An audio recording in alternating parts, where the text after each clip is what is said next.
confirmação de pouso no aeroporto de Foz do Iguaçu, Cataratas, aeroporto Cataratas. 1h25 de voo. Estamos no horário, antes do horário.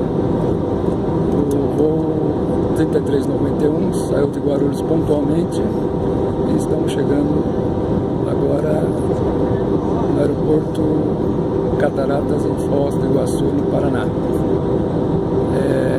Temperatura 21 graus. Em São Paulo estava um pouco nublado.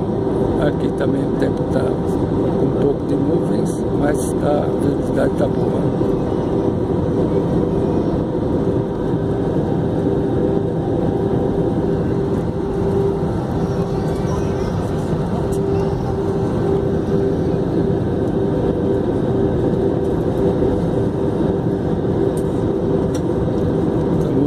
Airbus A321 da TAM.